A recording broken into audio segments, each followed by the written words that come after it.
Hey, so 7Envy here, and I got a lot of requests to talk about the 3.9 changes for Leblanc, and instead of replying to everyone on YouTube and PMing them all, I thought I'd just make a video and discuss what I think about the changes.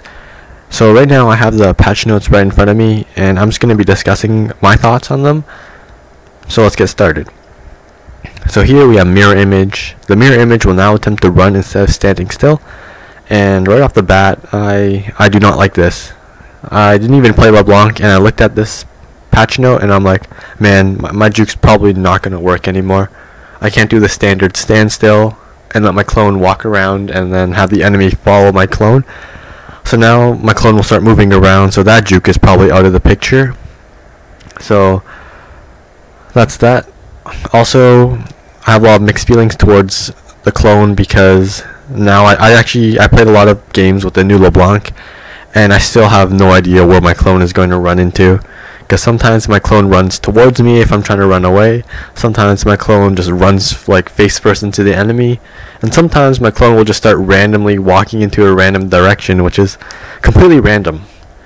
And my thoughts on this are, if I don't know where it's going to go, why would the enemy know where it's going to go? And then, because no one knows where my clone is going, how can I actually perform a juke when half the time my clone just walks around facepalm?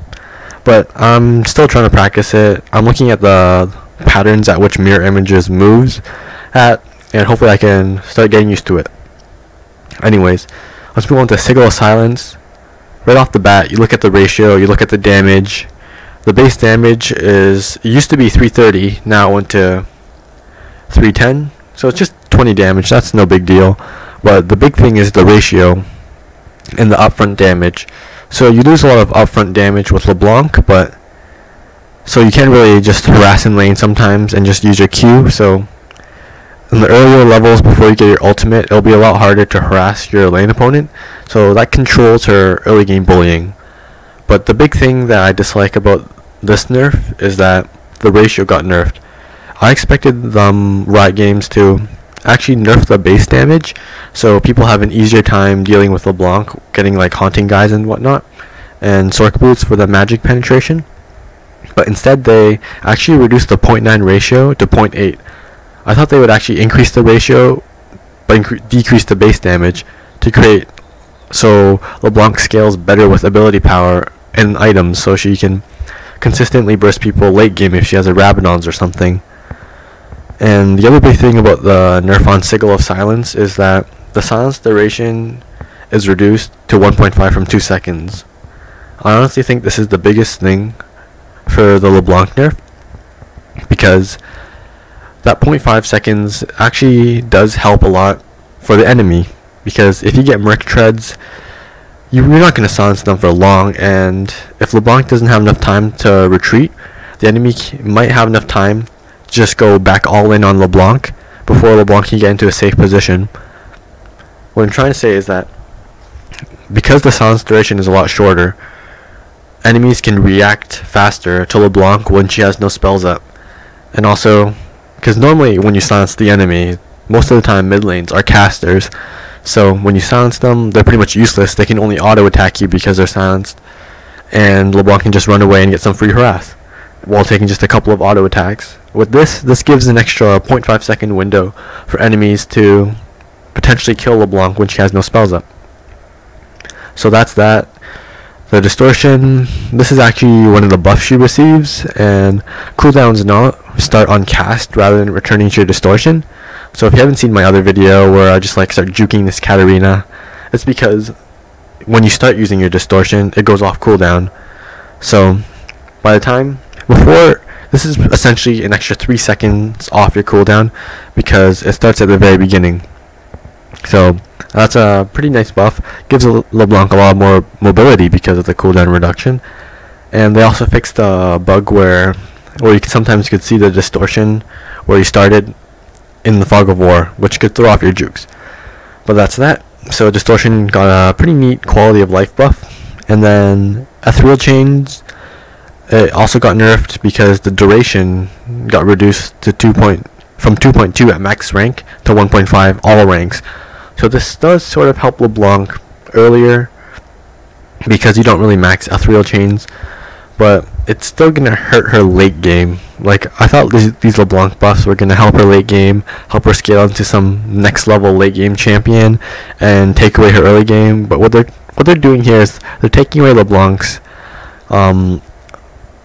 they're taking away her late game utility, because I used to play LeBlanc, sometimes support LeBlanc, mid LeBlanc, max ethereal chains and get max CDR, and it was actually really effective, because what you would do is you would ethereal chains, wait a bit, use your ultimate and mimic your ethereal chains, wait a bit, and use ethereal chains again when it comes off cooldown, and over the course of, I don't know, 8 seconds, you have snared the enemy for 2.2 seconds 3 times, which is pretty good when it comes to like playing support. You just spam your ethereal chains and you're just snaring all these enemies so your teammates can catch up and kill them. So that kind of got nerfed, but the cooldown reduction did go down a little bit to compensate for the duration, but I still think it's a nerf to ethereal chains. And then finally, her ultimate. The only buff I see from this is that you have a lot more versatility when it comes to using your combos, and also the mana is reduced to 0 at all ranks. So this gives LeBlanc an easier time at harassing your enemies in lane with or without blue. So if you have no blue, you can potentially harass the enemy for like 100 mana if you do double Q with your ultimate. Well, double Q as in double Sigil of Silence. But yeah, now you have a lot more flexibility with your spells, because you can now use your Q and then follow up with double W if they flash away, and you'll still do just as much damage with the Mimic Distortion if you were to do Mimic Sigil of Silence, or if you want to do Q and double chains and you haven't even maxed chains, that would be a pretty good way to burst someone and also root them. So yeah, overall it gives LeBlanc a lot more overall utility, but I still think she did more damage with the old Mimic rather than this new Mimic with just double Q combo.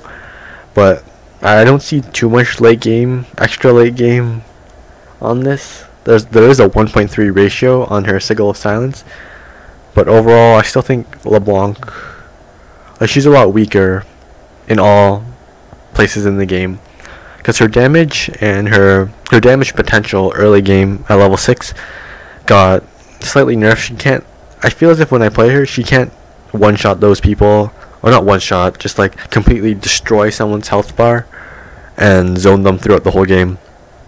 Instead, she just lost her early game pressure, and I've been reading up on some sort of calculations.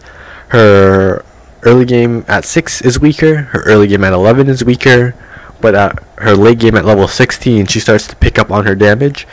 But the problem with that is that her late game crowd control duration got nerfed quite a bit, because her silence got reduced by 0.5 seconds, and her root duration on ethereal chains got reduced from 2.2 at max rank to 1.5. So overall, I think LeBlanc is a lot weaker, and I also dislike the change to her passive. But anyways, those are my impressions. If you want to discuss, feel free to PM me on YouTube or leave a comment. I'll probably respond whenever. But yeah, anyways, hope you enjoyed listening, and have a great day.